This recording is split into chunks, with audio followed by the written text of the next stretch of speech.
And the Lord spake unto Moses, saying, Command the children of Israel that they bring unto thee pure oil olive beaten for the lights, to cause the lamps to burn continually in the tabernacle of the congregation. And it shall be a statute forever in your generation.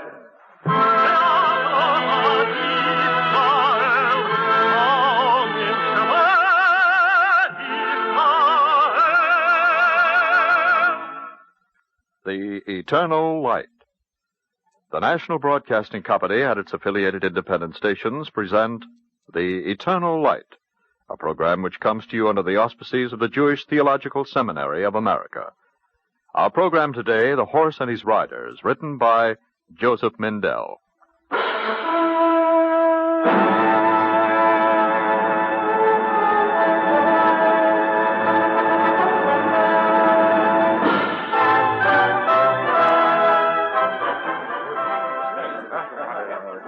You've wasted enough time. Let the proceedings begin. Preparations always seem long, but we are ready now.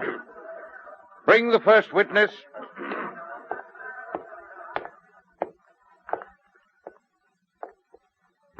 You know the purpose of this investigation? I do. Then put it out of your mind. You will be asked questions. Just answer them fully and exactly. You are the clerk in charge of records. Chief clerk, if you please. Head of the Department of Records. Oh, yes, of course. Now, I ask you to state as accurately as you can the total... So, the generals are afraid to show their faces. They send a wrinkled old scribbler of words to talk for them. The generals will speak for themselves later. But first, there are facts that must be made known. I know the facts. I know what has happened. I want an explanation and an accounting. It is not certain... I mean no disrespect. It is not certain that we know all the facts. Besides, those who come after us will know what we know. I am not concerned with history. All the same, history will deal with us, one way or another. It is better for your sake that the record be complete and clear. Ramat, you talk too much. It runs in the family. Your predecessor, the pharaoh my father served, used to say the same to him. If I may be permitted to proceed. Go on. Only remember, I will deal with those responsible for the situation. When they are discovered. Is the witness ready? Ready, sir. Good. Tell us first the total number of those who left Egypt. By the most recent count, something over 600,000 Hebrews, men, women, and children, together with their herds, flocks, and other possessions, having an estimated value... Give the figure to the clerk for the record, and give him also the value of the labor performed by the Hebrew people in building tombs, granaries, and other structures, as well as the total of their taxes paid. What are you trying to prove, Ramat? That the Hebrews were a valuable possession? I know it. Why do you think I was reluctant to let them go? Perhaps we also need to know why they wanted so much to leave. Enough. Stop arguing. Who will argue with the pharaoh? The battle, Ramat. Get to the battle. As you wish. I will lay the groundwork by the same witness. You have the records of the armed forces of Egypt? I have all the records. Good. How many troops were committed to the pursuit of the Hebrews? All 600 chariots of the Special Corps, as well as all reserve chariots and men. How many returned from the Red Sea? Well, everybody knows that.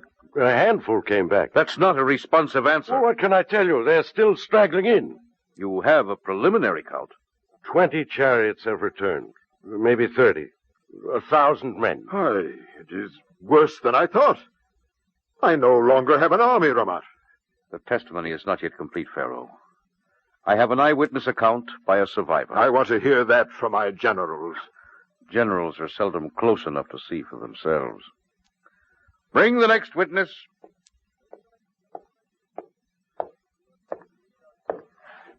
You are a captain of charioteers? Yes, sir. I was in command of a platoon of 12 chariots with the usual complement of cavalry and infantry. Now, I want you to describe the battle as you saw it. There was no battle, sir. I'll put the question another way. Just tell us in your own words about the fighting. Yes, sir, but there was no fighting. What do you mean, no battle, no fighting? If you please, it will come out in the question. Did my soldiers fall over their own feet and break their necks? Huh? Speak up, speak up! We will learn nothing by frightening him. Captain, tell us how it happened. We were... my division was the last in line. When we came up, it was dark. The man talks nonsense. It was midday. A screen of thick, oily smoke hid them from us and covered the sky over us. Through the smoke, on the other side, you could see a great light, like a pillar of fire. But where we were, it was dark. Darker than the midnight of Osiris. Dark as the tomb. Relax, Captain. It's over now. Even the horses were afraid. Neither the whip nor the goad could make them move. Then the smoke thinned and blew away. And there in the distance we saw them. We saw the Hebrews at the edge of the sea. What then? Go on, go on. The horses flew. All the power of Egypt flew down upon the Hebrews. The power of Egypt. Captain. Your pardon, sir. You had them trapped. What happened then, Captain? Riding like the wind, closer every instant, but still far away, we felt a wind come out of the east. And we saw how the wind raised waves high in the sea, higher, higher, until the waves mounted into 2 high walls, and the waters parted. And the Hebrews walked on dry land across the Red Sea. And the power of Egypt, all the power of Egypt. Finish what you have to tell. We rode into the bottom of the sea, between 2 black walls of water, and the walls fell together with a rage of thunder and swallowed Egypt into the dark.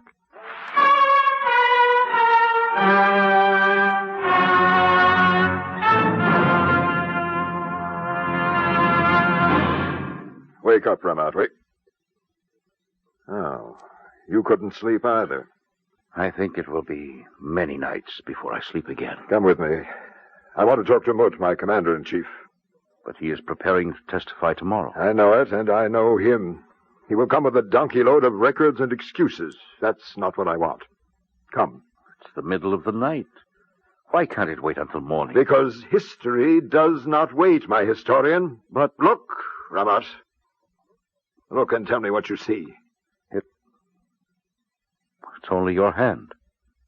A man's hand. No. It is the power of all the pharaohs of Egypt, accumulated over centuries and gathered together into one mighty hand. In one day, the might is destroyed. And I do not know how or why. One day, Ramat. Can I wait another day?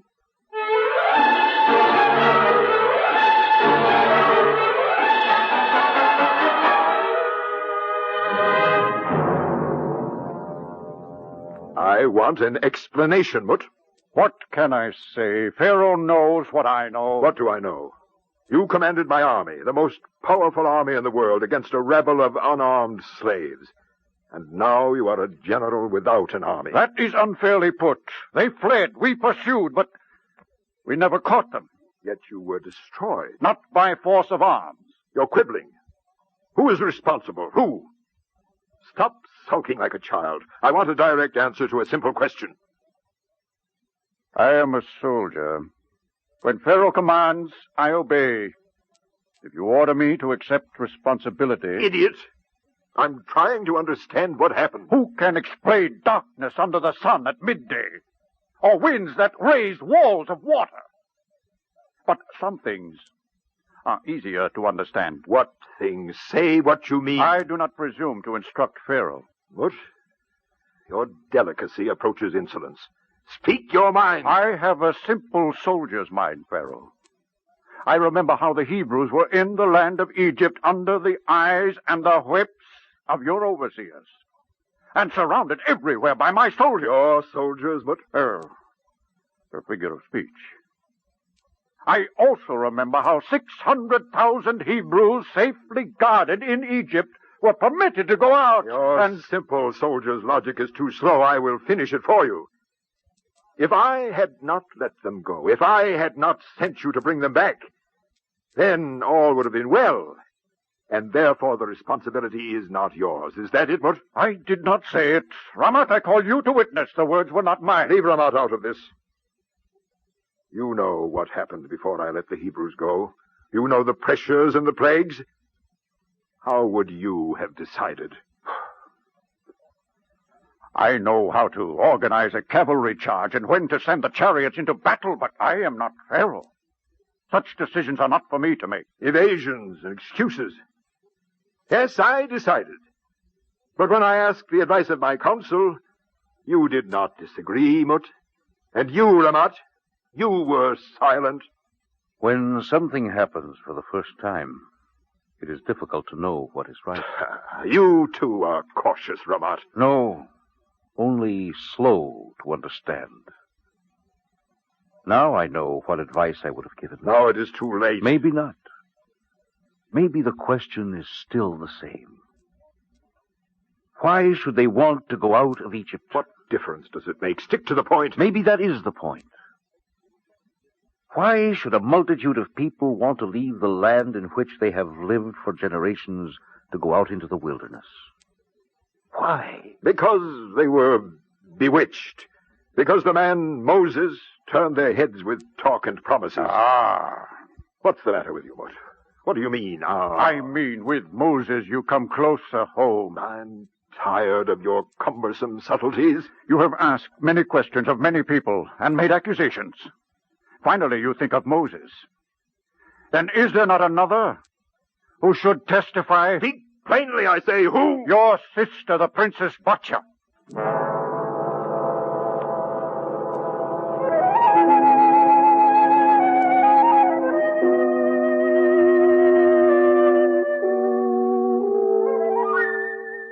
You helped him, Batya. Is this why you sent for me in the middle of the night? You don't deny it? My dear brother, it should be clear from what happened today that Moses needed no help from me. You defend him. No. I state a fact. You protected him from the day you brought him to the palace. Of course. Growing up in the royal household is dangerous before the heir is chosen. Or afterwards. Even after he killed the Egyptian overseer, you hid him until he could run away to Midian. Oh, excuse me, my sleep was interrupted. Do I have your permission to retire? You were in touch with him in Midian during all those years. You thought I didn't know that? Do you think it mattered to me what you knew? He was my son. No. He was a foundling you saved from the river in defiance of the law, in defiance of the Pharaoh, my father. He was also my father. And Pharaoh's daughter is not bound by the law. I am Pharaoh now. Your position is no longer so elevated. So that's how it is. An unmarried sister is an encumbrance easy to get rid of. Well, then call your God. Call them and finish it quickly. I don't want to quarrel with you. I'm troubled about you. You are frightened. You don't understand. I lost an army today. I lost Moses, who was like my son. But it was long ago, and the pain grows less. I'm not angry with you, Batya. It was his doing. You were always like this, even when we were children. You're frightened, and you look for someone to blame. It's true. His words, his deceiving talk, persuaded the Hebrews to go out of Egypt. Can one man talk to 600,000? And if he can, do they hear and respond? Just the beginning of the response is already on their lips. You still defend him. And you still not have learned. Does Moses have need of me when his help comes from a source mightier than Pharaoh's army? I did not mean to make you angry. Look at me, Batya. Don't you see, I need your help. It was never easy to help you. Besides, I do not understand either. I keep thinking, if I had not saved Moses from the reeds, if there had been no Moses, no Aaron, would there be someone else to lead the Hebrews out of Egypt? If it was inevitable, then... Then no one is responsible? But maybe it was inevitable because of what was done, or left undone. Done by whom? You mean me, don't you? Why did you send your army after the Hebrews? A stupid question. Does a man willingly give up possessions of great value? You have wasted the labor of thousands to build palaces you've never even seen. You've thrown away other armies in useless wars. Different. Yes. Yes, I think it is different. You are afraid of the Hebrews, as our father was afraid. You're talking nonsense. Is Pharaoh afraid of a slave? I have seen how Moses spoke to you. It is how I imagined Joseph long ago. Was it 500 years, 1,000? How he spoke to another ancient Pharaoh. What? Did Joseph also stammer like your Moses? So he spoke to Pharaoh as men, not as slaves to a master. And therefore you are afraid. I've kept you long enough, Batya. Those you fear you also hate. And You may go now, Batya. When I have said what you must hear, you set your feet in the path of inevitability and took one step after another. Out of fear you made laws. Out of fear you gave whips to your overseers. Out of fear and hate you refused to let the Hebrews go out of Egypt. Enough, I say, enough! It is enough. I have given you little comfort, Pharaoh, my brother.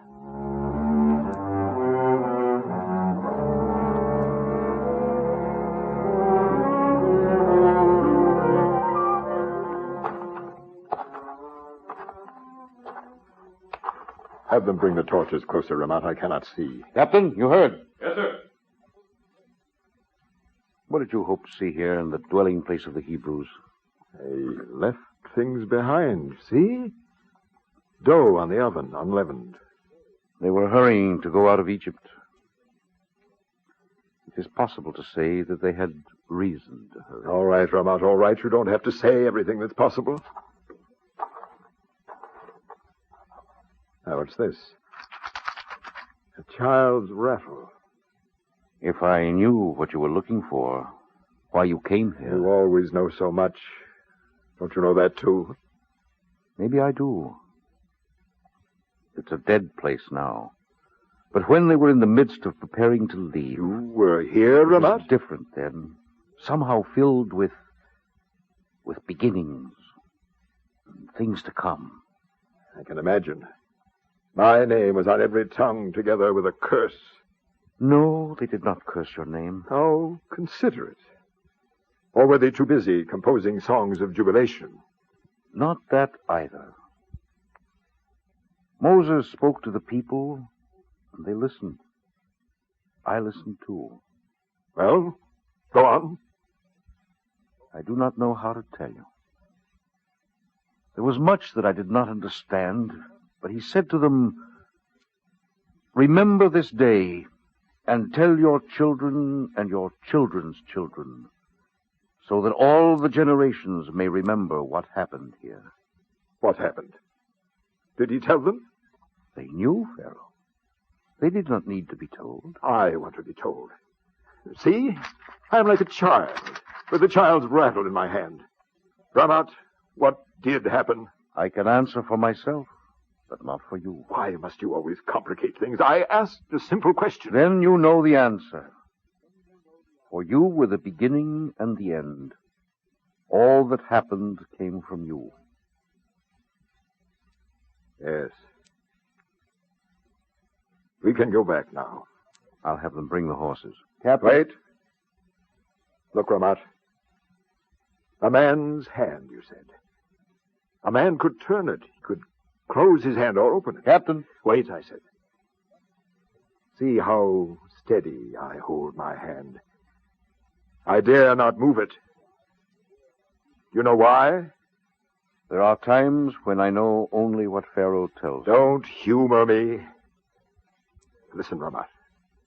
Yesterday, or was it the day before, if I flicked a finger, 10,000 soldiers marched into battle. If I waved my hand, 100 towns were destroyed or spared, and 10 times 10,000 people lived or died. Now I dare not move a finger. Because you are afraid it is only a man's hand? Life and death still rest in it. Do you doubt it? I will not make the test. Yet, your army is wiped out. What does that matter? I'll raise another army, a dozen others. But there is no value in them if each can be destroyed in a day. There is no safety until I know what happened yesterday and how and where we made mistakes. I might suggest... No. There is still one place in which I have not looked. Captain, bring the horses. We have a long way to go by morning.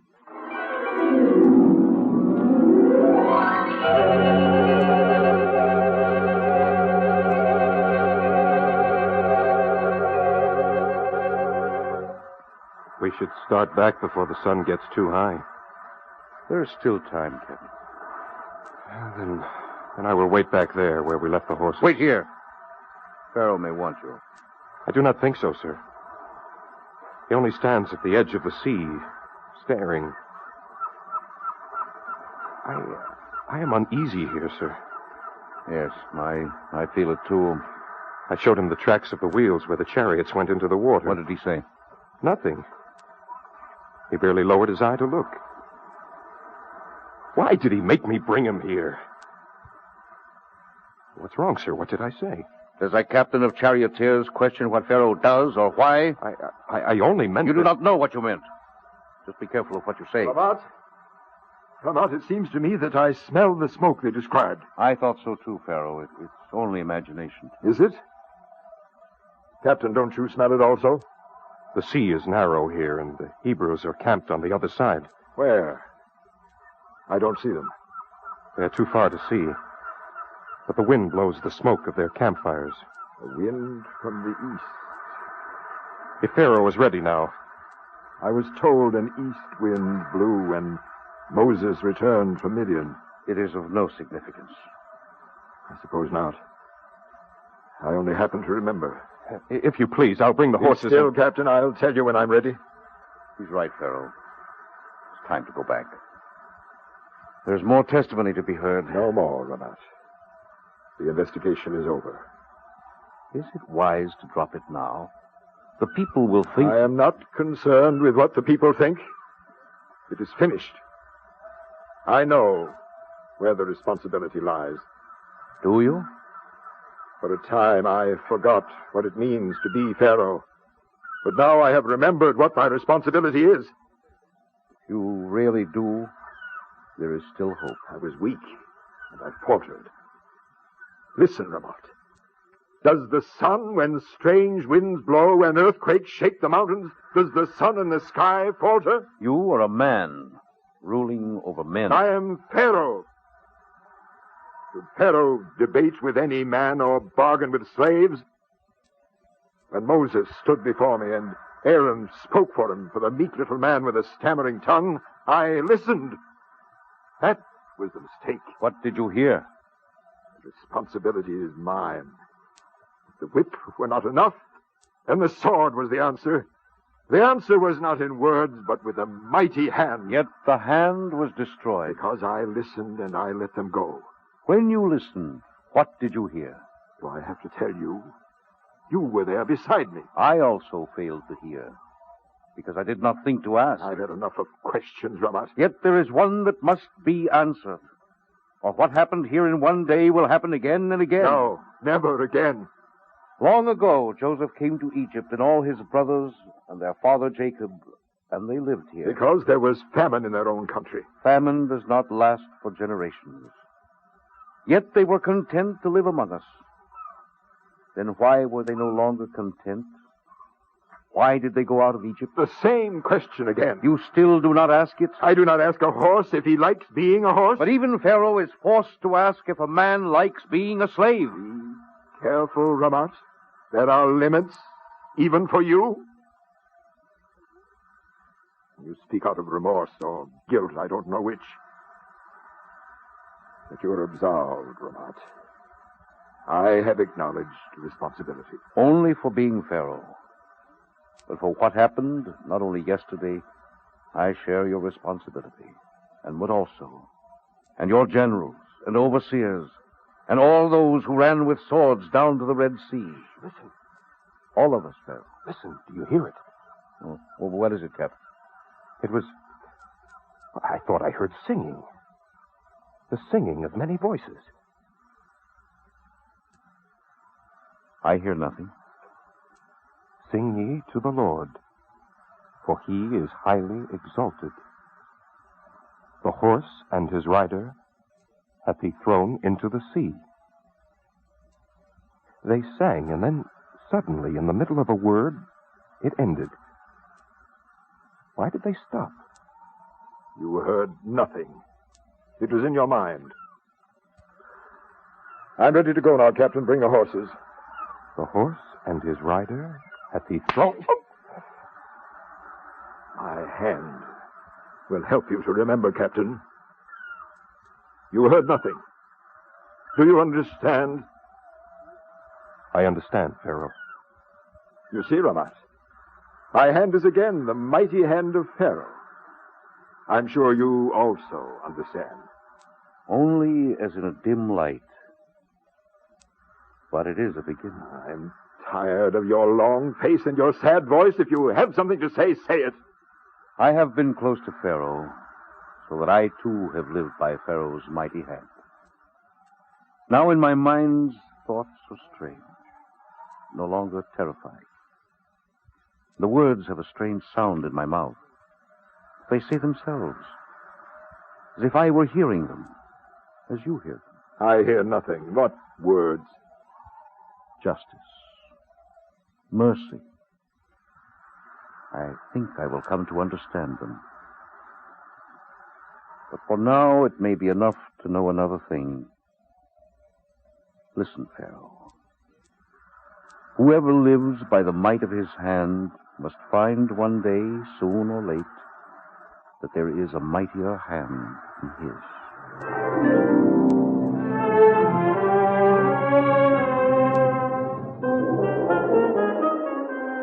It is told that the children of Israel, delivered from bondage by an outstretched arm and a mighty hand, passed over the Red Sea and camped on the other side.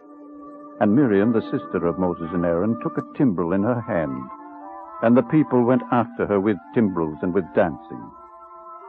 Sing ye to the Lord, for he is highly exalted. The horse and his rider hath he cast into the sea. And it is told how the angels, seeing the walls of water fall upon the pursuing Egyptians, also wished to sing for joy. But the Lord reproved them, saying, "The works of my hands are perishing. How can ye wish to sing?"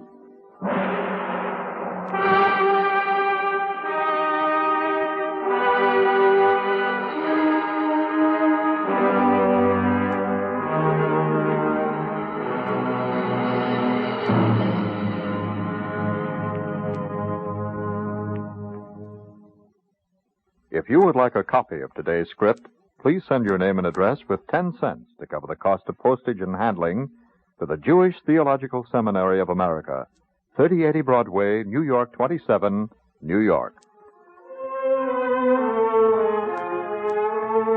Our Eternal Light drama today, The Horse and His Rider, was written by Joseph Mindell.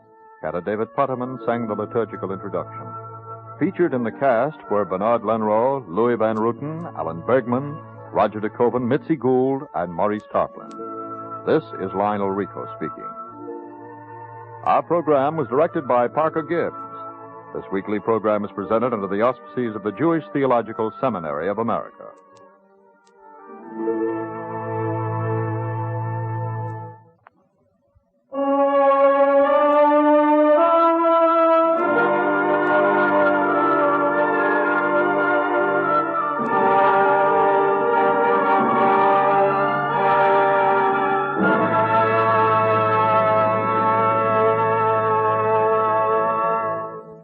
This is the NBC Radio Network.